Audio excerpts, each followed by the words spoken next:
So continue. We're gonna continue with Mormonism. Last week, Sister Angie talked to us and introduced the religion. She also spoke about the foundation of our church. And today, me and Sister Bianca are gonna talk a little bit more about Mormonism and the background of the religion. So I'm gonna go and pass it to Bianca so she can talk to us about the background of the religion.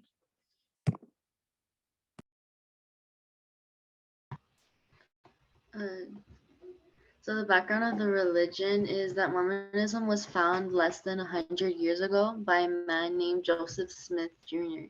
He claimed that he had gotten a personal visit from God the Father and Jesus Christ, who had told him that the other religions and their creeds were abominations. And I say quote unquote.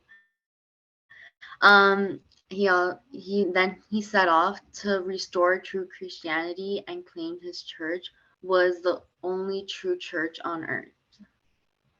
So yeah, um, doing some research. I forgot to put the where I got my source from, but yeah, it was saying basically that pretty much that I pretty much summarized it. That was pretty much what I could found on the background of it.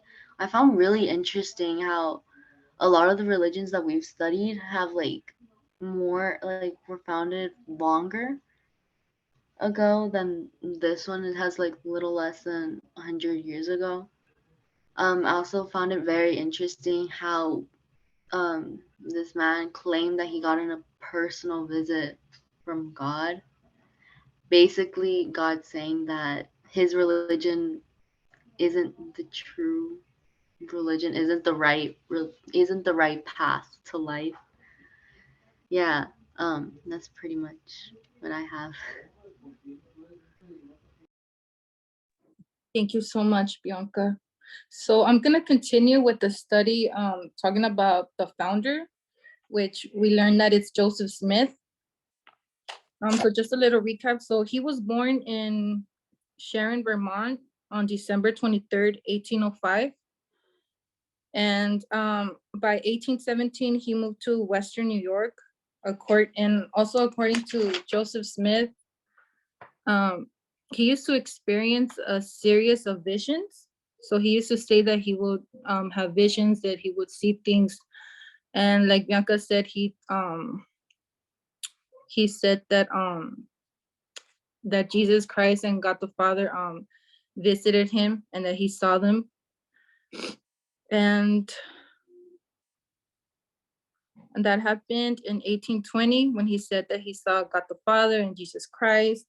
And in 1823, 3 years later, according to an angel who guided him and directed him to a buried book of golden plates.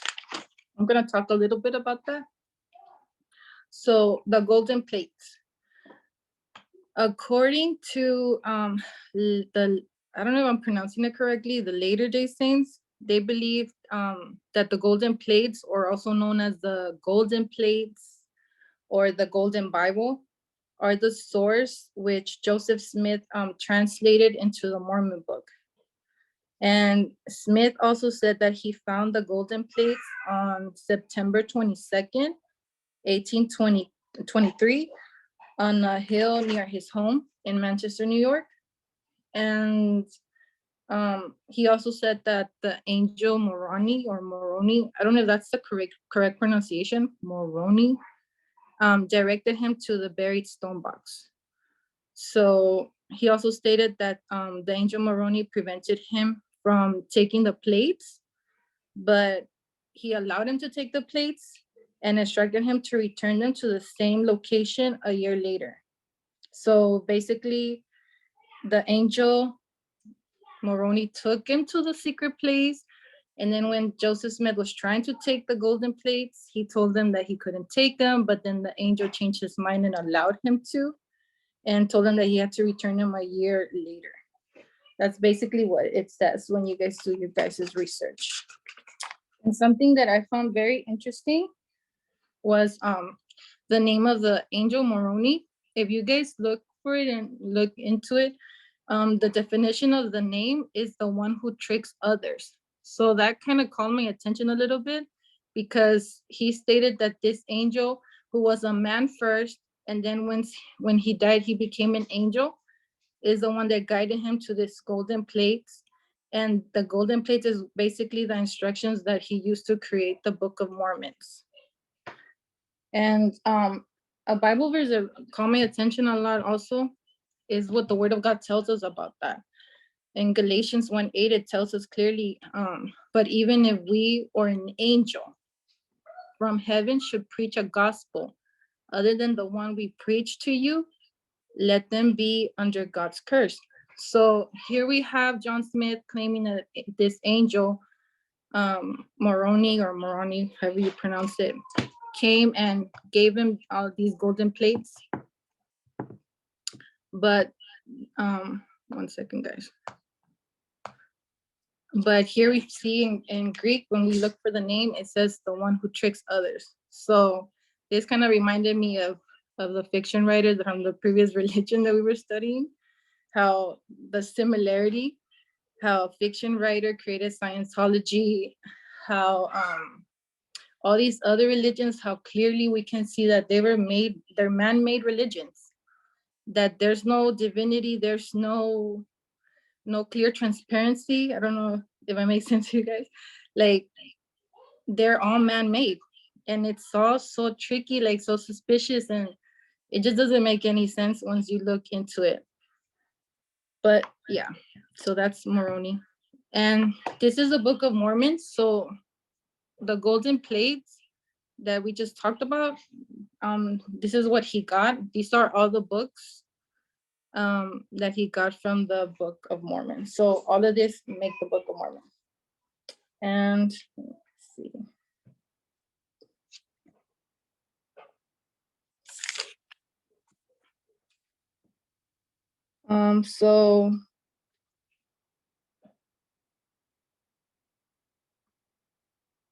So the Mormons use this book, the Book of Mormons, and I believe Sister Angie also talked about it, how they use the King James Version Bible. But they believe that, I was looking at some of the videos, I was looking at some of the testimonies, and most of the Mormons believe that the Book of Mormon is more sacred than the Bible to them. And I found that kind of like suspicious. And the Book of Mormon has a number of doctrinal discussions on subjects such as the fall of Adam and Eve, the nature of Christians' atonement, priesthood authority, and just different things. And I was also looking into it. There's a lot of facts that, and a lot of scientists and a lot of apologetics, that they don't back up the Book of Mormon. So it's very, very questionable. And I'm gonna go to my next slide.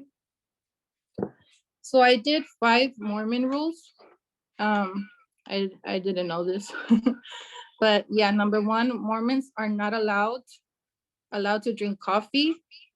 Mormons are not allowed to drink tea or drink alcohol or to marry other people that are not Mormons.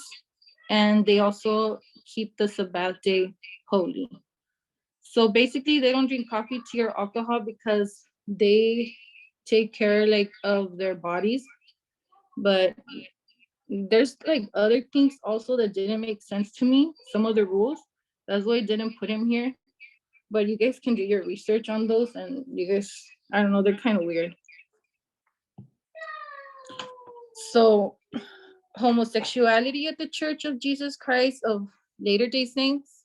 I'm gonna read what it says here. All homosexuals or same-sex sexual activity is forbidden by the Church of Jesus Christ of Latter-day Saints. So they don't allow that in their church. They don't allow it in their church. They will discipline them. And that's where I'm gonna talk a little bit about. So church membership council. If you guys go on their website, or if you guys do your research, it's gonna tell you this. Basically, I'll just read it and then explain it. It's an ecclesiastical event during which a church member status is considered typically for alleged violations of church standards. If a church member is found to have committed an offense by a membership council, they may have their name removed from church records, or their church membership may be otherwise restricted. Church membership councils are at times referred to unofficially as church courts. I was looking a lot into this and doing a lot of research and watching different videos on YouTube and other videos from testimonies that people at their churches. I came across this one lady that was crying. She was pretty much explaining that if you do something that they dislike, they will not address you. They will just kick you out of the church. Sometimes they'll discipline you, and sometimes they will not even discipline you. They'll just tell you, oh, we have to escort you out of the church. They actually escort people out. They don't let them stay like for the service and stuff. They just get kicked out of the church, and they tell them that they're not allowed. And if they dare to come back, they're gonna file charges for trespassing. And there's just a lot of weird things that I watched about their church, like the way they handle discipline, like it's not right. And this is their temple garments. So if they're gonna perform, like, let's say their baptisms or any type of rituals, these are the type of garments they wear. That's the first one is the male garment. The second one is the female garment. And it says a temple garment, also referred to as garments. The garments of the holy priesthood or Mormon underwear is a type of underwear worn by adherents of the Latter-day Saints movement after they have taken part in the endowment ceremony. Garments are required for any individual who previously participated in the endowment ceremony to enter a temple. The undergarments are viewed as a symbolic reminder of the covenants made in temple ceremonies and are seen as a symbolic and or literal source of protection from the evils of the world. Nowadays, the only ones that, when I was reading that they buy these things at JCPenney, but these are the garments that they wear. I thought I wrote it down, but I didn't, sorry. I was writing it down, and if you guys look into it, I don't know who's gonna do the study next. I think it's Matthew. They call it the it just left my mind. I think the holy underwears or something like that. This is what they consider holy underwears to them. And yeah. So that's all I have for right now. I don't know if Bianca, if you want to ask a question. I think she left. Yeah, I don't know if you guys have questions or if Angie wants to ask a question, but I'll leave the mic open. Yeah, oh, maybe, I mean, should I stop recording or you're going to talk a little more? Yeah, you can stop recording.